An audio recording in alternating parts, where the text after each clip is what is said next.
Hello friends, मैं विजय गोपाल पुरोहित एक बार फिर आपके सामने आपके सबसे प्रिय चैनल दी एडी पॉकेट पर आज हम एक्टिव पैसिव के पार्ट 2 पर बात करेंगे। पहले पार्ट में हमने कुछ बेसिक जानकारियों पर हमने चर्चा की थी कि एक्टिव पैसिव होता क्या है। आज हम इससे आगे बढ़ेंगे और आज जो हमारा जो टीचिंग मोटो है उसमें हम 2 चीज़ों पर ख़ास तौर पर डिस्कस करने वाले हैं। पैसिव बनाने के लिए ज़रूरी क्या है, मतलब हमें किन किन चीज़ों की रिक्वायरमेंट पड़ेगी, एक सेंटेंस में क्या क्या होना ज़रूरी है कि हम उसका आराम से पैसिव बना सकें। दूसरा होगा पैसिव बनाने का प्रोसेस क्या है। हम नियम को न रटते हुए सीधा उसी बात पर आएंगे कि क्या प्रोसेस है, हम किस तरीके से एक वाक्य को पैसिव में कन्वर्ट कर सकते हैं। ये दोनों चीज़ों को हम आज समझने वाले हैं। तो चलें शुरू करते हैं। सबसे पहले आप देखिए पैसिव बनाने के लिए ज़रूरी क्या है।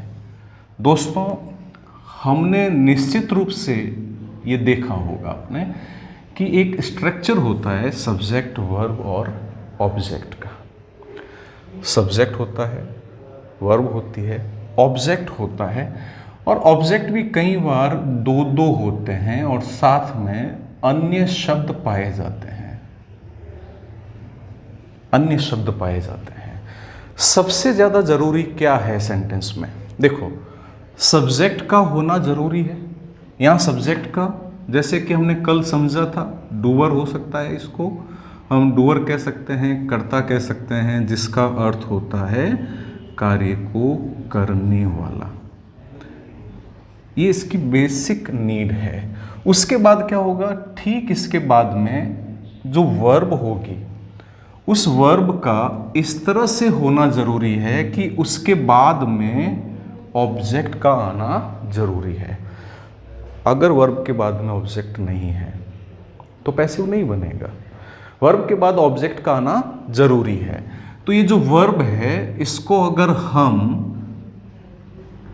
टेक्निकल टर्म में अगर समझें तो इस वर्ब का ट्रांजिटिव वर्ब का होना ज़रूरी है, जिसको हम कहते हैं सकर्मक क्रिया। ये होना ज़रूरी है ना। अब इसका मतलब क्या होता है? हम कैसे पहचानेंगे कि दी गई क्रिया जो है वो सकर्मक है, ट्रांजिटिव है? हम कैसे समझेंगे? हमेशा हमें क्या करना होगा, इस दी गई वर्ब से हमें 2 प्रश्न करने होंगे। ठीक है? क्या, किसे या किसको? ध्यान से समझना। अब क्या का मतलब, जैसे यहां पर हम लेते हैं अंग्रेजी में व्हाट से। किसे या किसको का अर्थ हम लेंगे होम से। इसका जवाब हमेशा कोई प्राणी होगा, लिविंग बीइंग होगा, और इसका जवाब हमेशा या तो कोई वस्तु होगी या कोई पद होगा। इसको हम आगे डिटेल में समझना चाहेंगे। ध्यान देना दोस्तों, एक्टिव से पैसिव बनाने के लिए जो हमारी मिनिमम रिक्वायरमेंट है वो क्या है कि सब्जेक्ट हो, उसके बाद वर्ब का ट्रांजिटिव हो। ट्रांजिटिव का मतलब एक ऐसी वर्ब हो जिससे यदि हम क्या, किसे या किसको का प्रश्न यदि इस वर्ब से पूछे और उसका जवाब सेंटेंस में दिया हुआ हो तो पैसिव बनेगा, नहीं तो नहीं बनेगा। अब इसमें आप ये समझें कि यदि क्या का जवाब आपके पास आ रहा है या किसे का जवाब आ रहा है तो ऐसा जो आंसर होगा उसको हम क्या बोलेंगे? इसको हम बोलेंगे ऑब्जेक्ट। ये इस वर्ब का ऑब्जेक्ट होगा, है ना? इस वर्ब का ऑब्जेक्ट होगा। अब इसमें आप ये भी समझें कि अगर वो क्या का जवाब है तो उस ऑब्जेक्ट को हम क्या बोलें, और यदि वो whom का जवाब है तो उसको हम क्या बोलें। हम उसको इस तरह से भी समझें कि whenever we are given a word that is answer of the given verb and the answer of the what, when we have the answer of the what from the transitive verb, what का जवाब आपके पास आ रहा है। when we have answer of the whom from the transitive verb, when we ask, जब हम इससे प्रश्न पूछते हैं तो whom का जवाब मिलता है या what का जवाब मिलता है। तो ऐसी स्थिति में आप मान करके चलें कि जो ये वाला आंसर होगा, जो व्हाट का जवाब होगा, वो हमेशा डायरेक्ट ऑब्जेक्ट कहलाता है। ये डायरेक्ट ऑब्जेक्ट कहलाता है। टेक्निकल टर्म है, डरने की जरूरत नहीं है। नाम आपको याद रहे तो ठीक है, पर समझना जरूरी है। दूसरा आप देखें, अगर प्राणी आता है तो ये आपका हमेशा इनडायरेक्ट ऑब्जेक्ट होगा। तो इसका अर्थ ये हुआ कि दिए गए सेंटेंस में सब्जेक्ट होगा, वर्ब होगी। कौन सी वर्ब होगी? ट्रांजिटिव वर्ब होगी। ट्रांजिटिव वर्ब कौन सी होती है? ऐसी वर्ब जिससे आप व्हाट या हुम दो शब्दों से प्रश्न करें। व्हाट का प्रश्न करें, होम का प्रश्न करें, and we have answer of one of the words और बोथ ऑफ देम। हम इन दोनों का जवाब सेंटेंस में पाते हैं तो ऑब्जेक्ट है, यदि एक है तो भी ऑब्जेक्ट है। ध्यान दें, यदि आपके पास इन दोनों में से किसी एक का जवाब है तो एक ऑब्जेक्ट वाला सेंटेंस होगा। यदि इन दोनों का जवाब है तो दो ऑब्जेक्ट वाला वो सेंटेंस होगा, है ना। उसके बाद आप देखें, इसके साथ अन्य शब्द भी दिए होंगे। अन्य शब्द स्थान से संबंधित, मतलब कहाँ का जवाब हो सकता है, वो समय से संबंधित हो सकता है, और दूसरे जो वाक्य में शब्द आते हैं वो हो सकता है। ये मिनिमम रिक्वायरमेंट है हमारी किसी भी सेंटेंस को, किसी भी दिए गए एक्टिव सेंटेंस को पैसिव में बदलने की, ये मिनिमम रिक्वायरमेंट है। समझ में आया होगा, है ना। अब इससे हम आगे चलते हैं, उससे पहले आप इसका एक स्क्रीनशॉट लें और देखें कि इसमें आपको क्या समझ में नहीं आया। कोशिश करें कि इसमें ये जो पार्ट है कि वर्ब से जब हम प्रश्न पूछते हैं क्या या किसे या किसको, तो हमें जवाब अगर मिलता है तो ही उसका पैसिव बनेगा, अदरवाइज उसका पैसिव नहीं बनेगा। ये हमें ध्यान रखना होगा। अब इस पार्ट के बाद हम थोड़ा आगे बढ़ते हैं।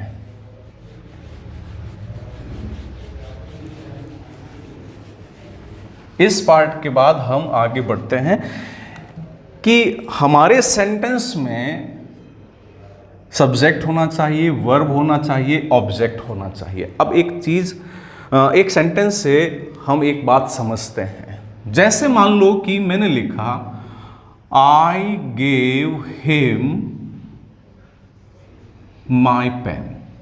अब आप देखें, ये काम को करने वाला है, बिल्कुल है। क्रिया हुई, देने का काम हुआ, दिया। अब आप देखें, दिया, क्या दिया और किससे दिया। ध्यान देना, क्या का जवाब हमेशा जो होगा वो नॉन लिविंग होगा, या कोई डेजिग्नेशन होगा, कोई पद होगा। किसे में हमेशा कोई प्राणी आएगा। अब देखो, दिया, क्या दिया, जवाब आया पेन दिया, माई पेन।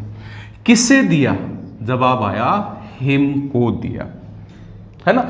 जब सेंटेंस में इस तरह से इस वर्ब के रूप, वर्ब से प्रश्न करने पर व्हाट का जवाब भी आता है, होम का जवाब भी आता है, तो दोस्तों ये मान करके चलें कि उसमें दो ऑब्जेक्ट होंगे। अब दोनों ऑब्जेक्ट होंगे तो उसके साथ हम व्यवहार कैसे करेंगे, बर्ताव कैसे करेंगे, कौन से ऑब्जेक्ट को कहाँ लिखना है, क्यों लिखना है, ये सारी बात हम आगे वाले पार्ट में करेंगे। यहां सिर्फ इतना ही समझना है आपको कि सेंटेंस में इस तरह से दिया जाएगा, सब्जेक्ट, वर्ब और ऑब्जेक्ट एक, ऑब्जेक्ट दो। ये इसका डायरेक्ट ऑब्जेक्ट है, ये इसका इनडायरेक्ट ऑब्जेक्ट है ना। तो हमने एक चीज समझी, पैसिव बनाने के लिए जरूरी क्या है, सेंटेंस में वर्ब के बाद ऑब्जेक्ट का होना जरूरी है। मतलब ये हुआ कि आपके पास जो वर्ब दी गई है वो ट्रांजिटिव होना जरूरी है ना। तो इसका मतलब ट्रांजिटिव वर्ब है तो ही आपका पैसिव बनेगा। इन ट्रांजिटिव का मतलब हो गया जिसमें अकर्मक हो, ऑब्जेक्ट की कोई आवश्यकता नहीं है। जैसे वह रोता है, अब रोता है तो उसमें क्या, किसे, किसको का कोई प्रश्न इसमें रोने से नहीं बनता है। हाँ, क्यों का जवाब हो सकता है, लेकिन क्यों का जवाब आपका ऑब्जेक्ट नहीं होगा। इसी तरह से अगर एक मैं सेंटेंस लिखूं कि आई गो टू स्कूल, कभी कभी हम देखते हैं कि इसका भी पैसिव बना दिया जाता है, लेकिन गौर से देखें, सब्जेक्ट है, वर्ब है, लेकिन क्रिया हुई जाना। अब इससे प्रश्न करें कि क्या जाना और किसे जाना, यानी कि व्हाट का प्रश्न करें या whom का प्रश्न करें, हम किसी भी प्रश्न का जवाब नहीं पाते हैं, है ना। We do not get any answer of the words. हमें इसमें से किसी भी प्रश्न का जवाब नहीं मिलता, इसका मतलब इसका पैसिव नहीं बनेगा। तो एक बात तय हो गई, पैसिव बनाने के लिए दिए गए सेंटेंस में ऑब्जेक्ट का होना जरूरी है। वो दो प्रकार का हो सकता है, वो डायरेक्ट हो सकता है, वो इनडायरेक्ट हो सकता है। डायरेक्ट जो होगा वो हमेशा व्हाट का जवाब होगा, और जो इनडायरेक्ट होगा वो हमेशा whom का जवाब होगा। whom का जवाब हमेशा कोई प्राणी या व्यक्ति होगा, लेकिन जो व्हाट का जवाब है वो कोई वस्तु भी हो सकती है और कोई पद भी हो सकता है। जैसे I made him a king. अब I made him a king, him इसमें एक व्यक्ति है और किंग एक पद है। हमने आई मेड हिम प्राइम मिनिस्टर, मैंने उसको प्रधानमंत्री बना दिया। तो आप देखें कि प्राइम मिनिस्टर एक पद है। तो ये आपको ध्यान रखना होगा।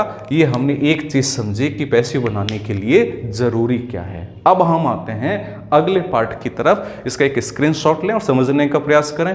और एक चीज का विशेष तौर से ध्यान रखें, मैं पिछली वीडियोस में अभी आपको कह चुका हूँ और अभी भी कह देता हूँ कि आप उसको आराम से सीखें, सही तरीके से सीखें, समय लगाएं, लिखें और लिख करके समझने का प्रयास करें। ना समझ में आए तो कमेंट बॉक्स में आप जरूर लिखें, ठीक है। अब आते हैं हम अगले प्रोसेस की तरफ। अब एक्टिव से पैसिव बनाने के लिए प्रोसेस क्या है, तो यहां पर हम थोड़ा बात करना चाहेंगे कि जब हम एक्टिव से पैसिव बनाने की बात हम जब करते हैं तो हमारे पास दो प्रकार के रास्ते हैं। सबसे पहले तो आप देखें कि हमें दो प्रकार के सेंटेंसेस मिलेंगे। एक तो हम बनाते हैं, हम बात करते हैं उन वाक्यों की जो टेंस के वाक्य हैं। ये लगभग 12 प्रकार के हैं। तो इनका पैसिव कैसे बनता है ये हम अच्छी तरीके से समझेंगे, अलग से समझेंगे। दूसरा है टेंस के अलावा आने वाले वाक्य। अब इसमें हम क्या पढ़ेंगे, अब इसमें हम चाहे वो लेट वाले हैं, चाहे देर से शुरू होने वाले हैं, चाहे इट से शुरू होने वाले हैं, वो तमाम वाक्य जो टेंस के अलावा समझे जाते हैं, हमने इसको दो भागों में विभाजित कर दिया। तो ये इसका टाइप फर्स्ट है, इसका टाइप सेकंड है। अब हम सबसे पहले बात करते हैं कि टेंस के जो वाक्य है उनको पैसिव में बदलने के लिए हमें क्या करना होता है। देखो दोस्तों, अगर इस प्रकार का अगर आपको पैटर्न, इस प्रकार के सेंटेंस, टेंस के सेंटेंस यदि आपको दिए हुए हैं तो आपको क्या करना होगा, ऐसे वाक्यों को परिवर्तित करते समय दो भागों में डिवाइड करना होगा। एक तो वो जिसको हम कहते हैं फिक्स चेंज। एक चेंज फिक्स है जो टेंस के सभी प्रकार के वाक्यों में एक ही तरीके से होता है, और दूसरा जो है वो नॉन फिक्स है, जिसको आप कह सकते हैं कि ये जो है वो चेंजेबल है। नॉन फिक्स चेंज जो है, मतलब ये फिक्स नहीं है, ये फिक्स है। हम इसको समझेंगे कैसे, तो आगे देखते हैं। बोर्ड पर थोड़ी जगह कम है तो इसको हमें थोड़ा सा मिटाते हुए आगे चलना होगा। तो यहां हमने समझा फिक्स और नॉन फिक्स। इस चीज को हम आगे समझते हैं। जैसे आपको सेंटेंस में सब्जेक्ट दिया, वर्ब दिया, ऑब्जेक्ट दिया, ऑब्जेक्ट 1, ऑब्जेक्ट 2 और अन्य शब्द दिए। हमें करना क्या होगा, हमें सबसे पहले जो ऑब्जेक्ट दिया हुआ है वो क्या का जवाब होगा या किसे का जवाब होगा, हमें इनमें से किसी एक को लेकर के आना है। कहाँ लेके जाना है, तो आप देखें ये पार्ट जो है वो सब्जेक्ट के स्थान पर आएगा, क्योंकि हमने समझा था एक्टिव पैसिव किसे कहते हैं, एक्टिव जिसमें सब्जेक्ट, कर्ता, डूअर इंपॉर्टेंट हो। पैसिव किसे कहते हैं, जहाँ पर कर्ता जो है वो वहाँ से हटा दिया जाता है या इम्पोर्टेंट नहीं होता, और कर्ता की जगह जो है वो कौन ले लेता है, वो हमेशा ऑब्जेक्ट, कर्म जिस पर काम हो रहा है वो ले लेता है। तो यहाँ पर दो है, इन दोनों में से किसी को हम यहाँ लेकर के आएंगे। ये इसका पहला पार्ट, आप गौर से देखें, ऑब्जेक्ट को हमने सब्जेक्ट में बदला, तो एक चीज निकल करके आई, आपने ऑब्जेक्ट को किस में बदल दिया, सब्जेक्ट में। तो ये हो गया ऑब्जेक्ट को सब्जेक्ट में बदलना, पहला काम। दूसरा काम क्या होगा, ये जो वर्ब बीच में दे रखी है, इस वर्ब से संबंधित परिवर्तन से संबंधित परिवर्तन, ये जो पार्ट है, ये पार्ट हम बाद में समझेंगे कि ये कैसे होता है, जिसको हम कहते हैं ये नॉन फिक्स पार्ट है, ये नॉन फिक्स पार्ट है। तो सबसे पहले हमने ऑब्जेक्ट को सब्जेक्ट में बदला, ये पार्ट हम बाद में समझेंगे। इसके बाद क्या आएगा, इसके बाद हमेशा वर्ब की थर्ड फॉर्म आएगी, third form of the verb, इसका यूज करेंगे। यानी कि जो वर्ब दी हुई है उसकी थर्ड फॉर्म का यूज हमें यहां पर करना होगा, ठीक है। तो उसके बाद क्या करना होगा, एक प्रीपोजिशन का यूज करेंगे, एक प्रीपोजिशन, मोस्टली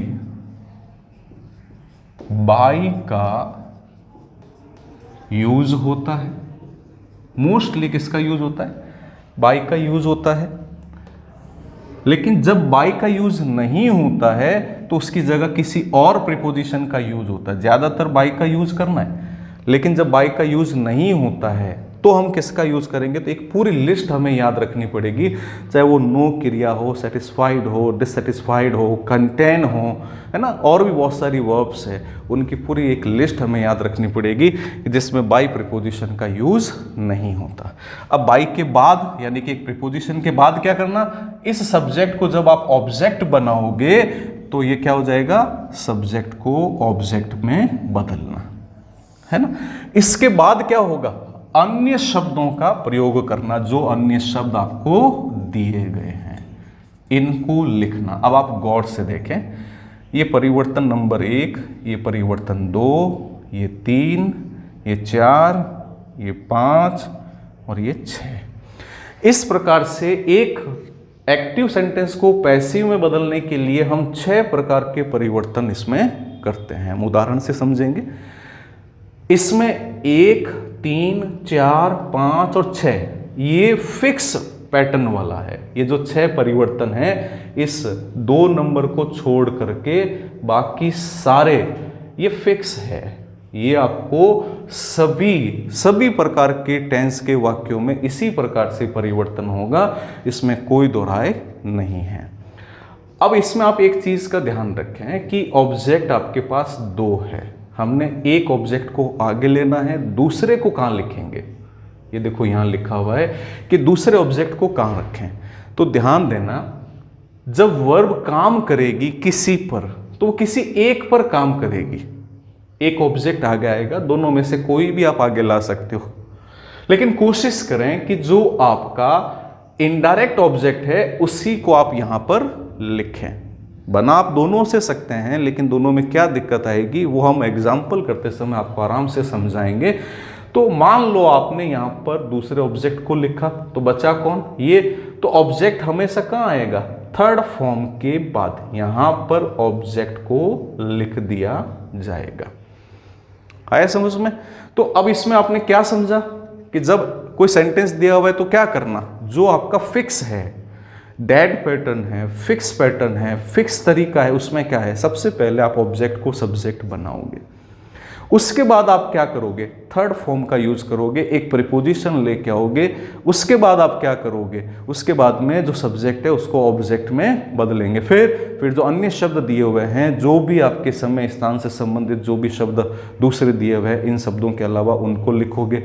और यदि सेंटेंस में दूसरा ऑब्जेक्ट है तो उसको कहाँ लिखेंगे, ये हमेशा ध्यान रखें। ऑब्जेक्ट का स्थान हमेशा वर्ब के बाद होता है, और जो वर्ब के बाद वाला जो पार्ट है वो ये है, वर्ब के बाद इसको लिखा जाएगा, है ना।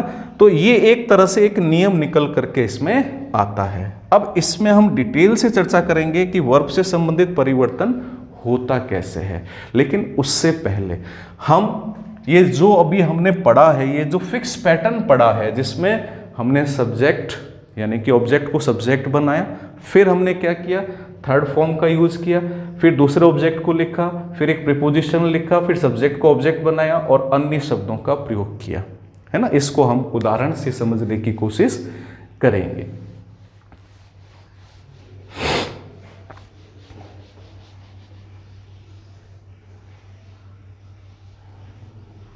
ठीक है, तो एक सेंटेंस में ऑब्जेक्ट एक भी हो सकता है, ऑब्जेक्ट आपके दो भी हो सकते हैं। सेंटेंस बनेगा कैसे, तो आप देखें सेंटेंस को।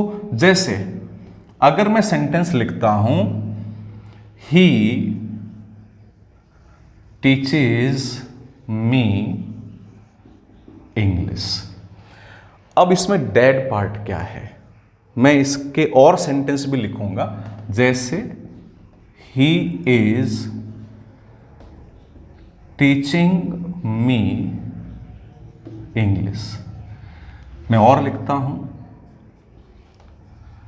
He was teaching me English. मैं और लिखता हूं, he has taught me English. मैं एक और लिखता हूं, he will teach me English. अब इसमें जो फिक्स वाला पार्ट कौन सा है, बस इसको छोड़ दो आप, ये हम अलग से समझेंगे। जो वर्ब का हिस्सा है उससे हमें क्या करना है वो हम समझेंगे। ये वाला पार्ट अफिक्स क्या है, सबसे पहले आप देखो, पढ़ाता है, क्या पढ़ाता है, आप इससे देखें, और किससे पढ़ाता है, इसका जवाब है ना आपके पास। अब इसमें इनडायरेक्ट ऑब्जेक्ट कौन है, मी। आप इससे सेंटेंस शुरू कर सकते हैं, आप चाहो तो इंग्लिश से भी शुरू कर सकते हैं। तो क्या बनेगा, देखो मैं इसमें आई से स्टार्ट करता हूं, वर्ब का हिस्सा मैंने छोड़ दिया, उसके बाद क्या आएगा, टॉट, हमने लिखा थर्ड फॉर्म, उसके बाद क्या लिखेंगे, दूसरा ऑब्जेक्ट कौन है, इंग्लिश, उसके बाद एक प्रीपोजिशन आएगा बाय, ये लिखा हमने बाय। अब हम क्या करें, सब्जेक्ट को ऑब्जेक्ट में बदले, बस यहां थोड़ा ध्यान रखना है, हमने पिछले वीडियो में ये सीखा था। ऑब्जेक्ट यदि आपका कोई भी प्रोनाउन है तो प्रोनाउन जो है वो सब्जेक्टिव अलग होता है, ऑब्जेक्टिव अलग होता है। यानी कि ही है तो ऑब्जेक्टिव होते समय वो क्या हो जाएगा, हिम हो जाएगा। तो ये हम समझेंगे एक टेबल के द्वारा। I taught English by him, ध्यान देना दोस्तों गौर से, I taught English by him, ये स्ट्रक्चर बना। दूसरे में आप देखें, he is teaching me English, इसमें भी हमें वही काम करना है कि जो फिक्स पार्ट है, जो नॉन चेंजेबल है ना, उसको हम लेंगे। कैसे, सबसे पहले आपने लिखा आई, लिख दिया, फिर यहां पर वर्ब की थर्ड फॉर्म का उपयोग किया, फिर दूसरा ऑब्जेक्ट कौन है, इंग्लिश, उसको लिया, ले लिया। उसके बाद हम क्या करेंगे, एक प्रीपोजिशन लगाएंगे, वो कौन होगा, बाय। फिर हम क्या करें, सब्जेक्ट को ऑब्जेक्ट में बदले, तो ही का हमने क्या कर दिया। अब आप जरा इन दोनों को देखें, I taught English by him. देखो सेंटेंस का टाइप चेंज हो रहा है, टेंस चेंज हो रहा है, लेकिन सेंटेंस का जो डेड पार्ट है, जो फिक्स पार्ट है, उसमें कोई परिवर्तन नहीं हो रहा है। मैं इसकी तरफ आपका ध्यान खींचना चाहता हूं। एक उदाहरण और देखें, he was teaching me English. अब आप देखें, इसमें भी मैंने लिखा आई, फिर वर्ब की थर्ड फॉर्म का उपयोग किया, टॉट, फिर इसमें देखो बचा हुआ ऑब्जेक्ट कौन सा है कि इंग्लिश, ये हमने लिखा, फिर एक प्रीपोजिशन यहां पर बाय लिखा, अब ही को हमने बदल दिया हिम में। अब आप इस दूसरे, पहले और इस तीसरे में देखें, I taught English by him, है ना। देखो कोई परिवर्तन नहीं हो रहा है, ये सब समान आ रहा है, इसकी कोई तो वजह होगी। मतलब यह है कि ये वो पार्ट है जिसका परिवर्तन एक जैसा होगा।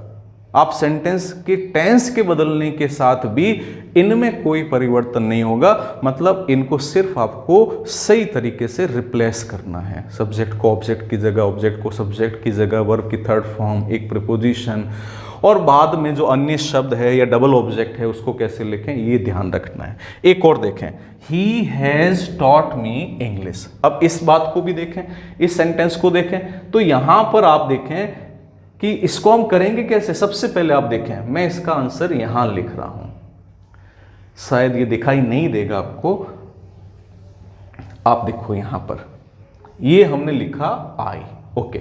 फिर वर्ब की थर्ड फॉर्म, आपको इसी तरीके से गौर करना है। अब क्या करें, अब अगर सेकंड ऑब्जेक्ट है, कौन है कि इंग्लिश, क्योंकि हमने इसको तो काम में ले लिया। अब क्या आएगा, एक प्रीपोजिशन आएगा। अब क्या आएगा, ये जो ही है उसको हमने हिम में बदला। अब आप फिर देखें इसमें और इस सेंटेंस में, इस सेंटेंस में, इस सेंटेंस में देखो कोई फर्क नहीं है। देखो कैसे, I I I I, okay. Taught taught taught taught, okay.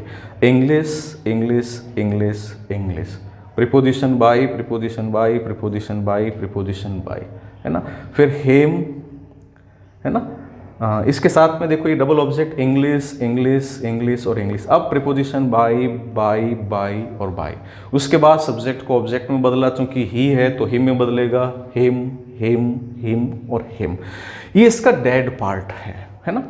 अब इसी तरह से टेंस के जो 12 प्रकार के वाक्य है, उन तमाम वाक्यों को हम एक्टिव से पैसिव में बदल सकते हैं। आपके दिमाग में आया होगा तो 12, आपके दिमाग में जरूर आया होगा कि 12 वाक्य तो जो है पैसिव में बदलते नहीं है। इसके बारे में भी हम बात करेंगे कि जो फ्यूचर कंटिन्यू और तमाम प्रकार के जो परफेक्ट कंटिन्यू हैं उनके बारे में क्या कंसेप्ट है, क्या जो आपकी ऑक्सफोर्ड यूनिवर्सिटी कहती है, क्या हमारी भारतीय जो इंग्लिश है उसमें क्या है, और क्या एग्ज़ाम की दृष्टि से महत्वपूर्ण है। हम ये सारी बात खुल करके यहाँ पर करेंगे, है ना। यहां तक समझ में आया। अब एक चीज और देखें कि अब ये जो पार्ट है यहां क्या आएगा, ध्यान देना दोस्तों। ये जो टीचेज है इससे यहां पर क्या आएगा हम समझेंगे, यहां क्या आएगा वो भी हम समझेंगे, यहां क्या आएगा वो भी हम समझेंगे, यहां क्या आएगा वो भी समझेंगे। लेकिन इस पार्ट में हमने समझा क्या, हमने तय किया था कि जब आप एक्टिव से पैसिव में बदलते हो तो टेंस के वाक्यों में हमने एक पैटर्न लागू किया। उसमें 2 परिवर्तन हमने किया, एक फिक्स वाला जो परिवर्तन है, जो फिक्स वाला चेंज है ना। तो हमने चेंज जो फिक्स वाला पैटर्न है उसमें हमने क्या देखा कि उसका परिवर्तन सभी प्रकार के वाक्यों में एक जैसा है, केवल शब्दों को रिप्लेस करना होता है। लेकिन दूसरा जो पार्ट है जो फिक्स नहीं है, जो नॉन फिक्स है, उसकी अगर हम बात करें तो वो कैसे बदलता है, उसमें हम सिर्फ और सिर्फ वर्ब की बात करेंगे कि कैसे ये बदलेगा। तो पैटर्न फर्स्ट यानी कि जो फिक्स वाला पार्ट है, पैटर्न सेकंड जो नॉन फिक्स है, जो चेंजेबल है, उन दोनों को मिलाएंगे तो कुल मिलाकर के एक्टिव को पैसिव में हम बदलना सीख जाएंगे, है ना। उम्मीद है आपको समझ में आ रहा होगा। अगर समझ में आ रहा है तो आप इसको लाइक ज़रूर कीजिएगा, सब्सक्राइब कीजिएगा, है ना। और आपको लगता है कि इसको शेयर करना चाहिए, ये ज्ञान दूसरों तक भी पहुंचना चाहिए, तो आप इसको शेयर भी कीजिएगा और बेल आइकन ज़रूर दबाइएगा ताकि आने वाली वीडियोस की नोटिफिकेशन आपको सबसे पहले मिले। यहाँ तक बात समझ में आई। अब हम आएंगे नॉन फिक्स वाला जो पार्ट है, क्योंकि पैसिव को बनाने का जो प्रोसेस है, एक फिक्स पार्ट का जो चेंज है और एक जो नॉन फिक्स वाला पार्ट है, हम इसकी बात कर रहे थे। अब हम बात करेंगे जो नॉन फिक्स वाला पार्ट है उसको हम कैसे करें। तो एक बार इसका स्क्रीनशॉट लें और देखने की कोशिश करें, समझने की कोशिश करें।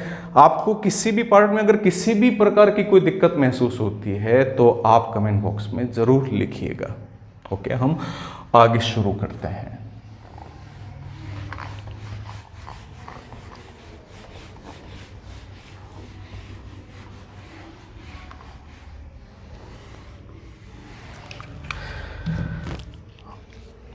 अब हम आते हैं कि जो चेंजेबल पार्ट जो आपका है, ये जिसको हम नॉन फिक्स कहते हैं, प्रोसेस की हमने बात की, फिक्स पार्ट की हमने बात की, अब हम बात कर रहे हैं जो नॉन फिक्स है, यानी कि जो हर टेंस में अलग अलग होगा, उसको हम समझने की कोशिश करें। तो देखो, सब्जेक्ट सेंटेंस में वर्ब, ऑब्जेक्ट 1, ऑब्जेक्ट 2 और अन्य शब्द यदि सेंटेंस में दिए हुए हो तो हमें क्या करना दोस्तों, हमने समझ लिया है, we have learn properly what we do with subject, what we do with object first, what we do with object second, and what should we do with the other part of the sentence। ये हमने समझ लिया। ये सारे जो part है, these parts are included in the fixed part of the process of the active to passive। ठीक है, अब हम लेंगे कि सिर्फ और सिर्फ जो वर्ब है उसका परिवर्तन कैसे होता है। तो देखें, इसमें दो चीजें होती है, एक तो हम समझेंगे, दूसरा कांस्टेंट है कि वर्ब की हमेशा थर्ड फॉर्म का यूज करेंगे, थर्ड फॉर्म यूज करेंगे, जो हम फिक्स पार्ट में इसको समझ चुके हैं। यहां हम ये समझेंगे कि थर्ड फॉर्म का यूज किया क्यों जाता है। थर्ड फॉर्म तो यूज होती है, पर क्यों होती है, समझें इसको। थर्ड फॉर्म का कंसेप्ट ये कहता है कि जब भी हम वाक्य में हमारे सब्जेक्ट को, जो डूअर है, वो या तो इनएक्टिव हो या महत्वपूर्ण नहीं हो, या उसका काम करने पर यानी कि क्रिया पर उसका प्रभाव खत्म हो गया, या उसने अपनी ऊर्जा पूरी लगा दी, अब उसका रोल खत्म हो गया। जब भी हम इस प्रकार का वाक्य पाते हैं, ऐसी कंडीशन पाते हैं, तो हमेशा हम उसमें थर्ड फॉर्म वर्ब के रूप में यूज करते हैं। जैसे मैं कहूं कि I have completed my work, ध्यान देना, कंप्लीटेड वर्ब की थर्ड फॉर्म है, मैंने यहां यूज क्यों किया, जैसे ही मैंने बोला I have completed my work, इसका मतलब है आई अपना काम कर चुका है, अब वो इनएक्टिव हो चुका है, उसकी एनर्जी का कंजम्पशन जो था, क्रिया पर जो उसका प्रभाव शुरू करने में या प्रक्रिया को गतिशील करने में, ऑब्जेक्ट पर प्रभाव लगाने में, वो खत्म हो चुका है। तो ऐसी स्थिति में हम थर्ड फॉर्म का यूज करेंगे। और चूंकि एक्टिव से पैसिव में बदलते हैं, तो पैसिव में तो वैसे ही हमारा जो डूअर है वो क्या हो जाता है, इनएक्टिव हो जाता है, इंपॉर्टेंस नहीं रखता है या लेस इंपॉर्टेंट होता है, तो उसके लिए हमें वर्ब की थर्ड फॉर्म का यूज करना होगा। ये फिक्स पार्ट में हम पढ़ चुके हैं। तो फिर दूसरा पार्ट क्या है, तो इसके लिए आप समझें कि यदि सेंटेंस में वर्ब की फर्स्ट फॉर्म आए, फर्स्ट फॉर्म कौन सी होती है, फर्स्ट फॉर्म होती है रूट फॉर्म। रूट फॉर्म कौन सी होती है, वर्ब का ऐसा हिस्सा, यानी कि ऐसी वर्ब जिसके न आगे कुछ जुड़े और न पीछे कुछ जुड़े, वर्ब का ऐसा हिस्सा। चाहे आप किसी भी वर्ब की बात करें, वर्ब का जो रूट फॉर्म होता है, जैसे मैंने एक वर्ब लिखी रीड, स्टडी, तो ना तो मैंने उसके आगे कुछ जोड़ा है ना उसके पीछे कुछ जोड़ा है। अगर ऐसा कुछ भी है तो वो क्या माना जाएगा, वो हमेशा जो है वो क्या माना जाएगा, वो हमेशा रूट की जो रूट फॉर्म मानी जाएगी, या उसको हम वर्ब की फर्स्ट फॉर्म ही बोलेंगे। ठीक है, उसके बाद देखें कि बात हम करते हैं सेकंड फॉर्म की। ये जो सेकंड फॉर्म क्या होती है, सेकंड फॉर्म हमेशा क्या होती है, जैसे मान लो मैंने बात की राइट की, तो राइट की सेकंड फॉर्म क्या हो गई, रॉट। इस टाइप की वर्ब यदि हमें मिलती है, और इसको अगर मैं लिखना चाहूं तो ऐसे भी लिख सकता हूं, डिड प्लस राइट। यदि ये पार्ट मुझे कहीं भी मिलता है तो वो सेकंड फॉर्म मानी जाएगी। सवाल ये था कि वर्ब की फर्स्ट फॉर्म आने पे हमें क्या करना, सेकंड फॉर्म आने पे क्या करना। तो ध्यान देना, पैसिव करते समय हम इसको बदलेंगे किस में, वॉज वर्ब में बदल देंगे। थर्ड फॉर्म हम पहले से ही तय कर चुके हैं कि लिखना ही है। फर्स्ट फॉर्म आए तो हमें क्या करना, ऐसी स्थिति में हमें इज एम आर को लिखना होगा। क्यों लिखना होगा ये भी समझ लें, क्योंकि फर्स्ट फॉर्म हमेशा प्रेजेंट टेंस को शो करती है, इसलिए हमें इसको लिखना होगा। सेकेंड फॉर्म में वॉज वर क्यों लिखना? क्योंकि वॉज वर पास्ट को शो करता है। किसको शो करता है?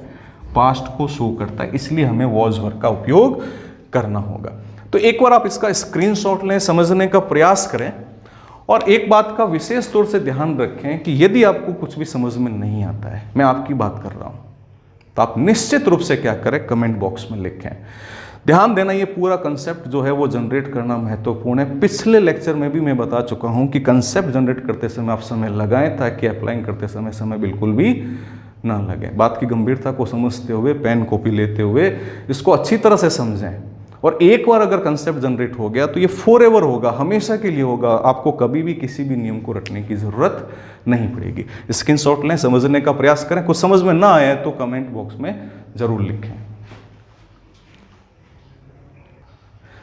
तो निश्चित रूप से आप लोगों को ये पूरा समझ में आया होगा। इस कंसेप्ट को हम आगे और बढ़ाएंगे, यकीन रखिएगा, बहुत शानदार कंसेप्ट बनने वाला आप लोगों का। लेकिन हम इसको अगले वीडियो में लेंगे, तब तक आप इसको अच्छी तरह से समझें। आपने देखा, आपने समझा, इसके लिए आपका बहुत बहुत धन्यवाद, और इसी तरह से आप हमारे चैनल को प्यार देते रहें।